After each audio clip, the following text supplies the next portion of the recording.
ChatGPT has gotten quite a bad rep recently, with hashtag QuitGPT gathering a lot of steam and some dodgy company decisions. People are starting to move away. On top of that, ChatGPT feels a bit lazy. A lot of the responses are generic, and because everyone is using ChatGPT, they all kind of sound the same. Now, AI language models, they do have a certain sense that they all sound a bit similar, but there's just more giveaways with ChatGPT. If you're using AI to build a business, help you out with freelancing, help you out with organisation, or really anything, then chances are there's a better AI option for you. In this video, I'm going to break down the 4 best alternatives to ChatGPT and their strengths and weaknesses. We're talking about tools that can literally control your computer, analyse massive data sets, or execute complex coding tasks for a fraction of the cost. So by the end of this video, you'll know exactly which tool to use for your specific workflow. And most of them have incredible free tiers as well, so you can try them out before you even want to commit to anything. Number 1, Claude. So first up, we have Anthropic's Claude. Now, if you're building digital products or coding or writing high converting copy, then Claude is a fantastic option to choose over ChatGPT. And here's why it's so good for those areas. Claude has a feature called artifacts. Instead of just spitting out code or text into a chat window, it generates a live editable preview right next to your chat. So if you want to build a quick ROI calculator for a digital finance project, for example, then it writes the code and builds the actual functioning app on your screen in seconds. And it's incredibly useful because Claude has this system that works just better than ChatGPT, in my opinion, when it comes to live files. It can create something and export a Word file for you incredibly easily. ChatGPT seems to really struggle with this.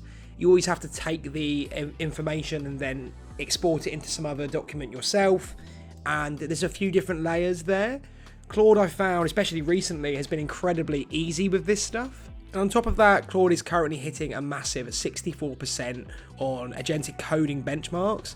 And with their public beta computer use feature, it can literally read your screen, move your cursor, and execute tasks across your apps. So if you're a developer or a solo founder, then Claude is your new CTO.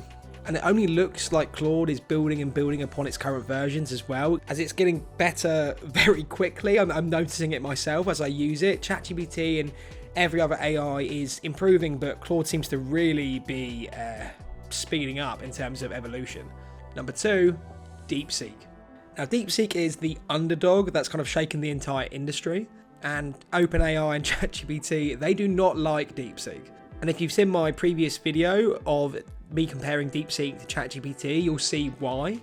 As Deepseek it's an absolute powerhouse, and it's incredibly cheap, and this is why ChatGPT hates it so much. It essentially does, a lot of things that ChatGPT does, but for cheaper or nothing. If you're a bootstrapped entrepreneur trying to build AI into your own apps, API costs will eat you alive. But Deepseek's reasoning models, they offer top-tier math and coding performance that rivals the biggest players, but for a fraction of the cost. It's incredibly fast and super logical. It's perfect for developers that want maximum performance without the insane overhead. Take a look at this app as the cost cutter app. Number 3, Perplexity AI. Now, this one's more of a researcher and stock analyst. And the reason Perplexity AI is so good at what it does is because Perplexity isn't just a chatbot. It's a full-blown AI search engine pulling real-time data from the internet. If you're using ChatGPT for research, you should definitely switch to Perplexity. If you're researching niche income streams or doing deep dives on trends or analysing the stock market, accuracy is everything. And Perplexity actually cites its sources. You can hover over any claim it makes and see exactly which financial report or news article it pulled from. It's just incredibly good at looking at data and summarising it and giving you really accurate information. ChatGPT really struggles with this. A lot of the time, it's not terrible, but a lot of the time it can just sort of make things up out of thin air. And when you say to ChatGPT that's wrong, it goes, good catch. But it's like, okay, why did you make that up in the first place? So it's worth trying this out and just try applying it to what you're currently researching and to see its response, because it's really good. Number 4, Google Gemini. Now, finally, we have Google Gemini, specifically the Flash and Pro models. And this is the heavyweight of data crunching. The biggest advantage that Gemini has right now is its massive context window. So we're talking 1 to 2 million tokens. It means you can essentially upload an entire 500-page SEC filing, a massive code base, or an entire year's worth of financial data. And then Gemini can analyze the whole thing at once, without forgetting the beginning of the document. If you combine that with its native code execution and seamless integration right into Google Workspace, Docs, Sheets, Google Meet, then Gemini becomes the ultimate workflow automation tool, essentially. Again, with all of these, just try the free versions first and to see how it responds to what you're doing.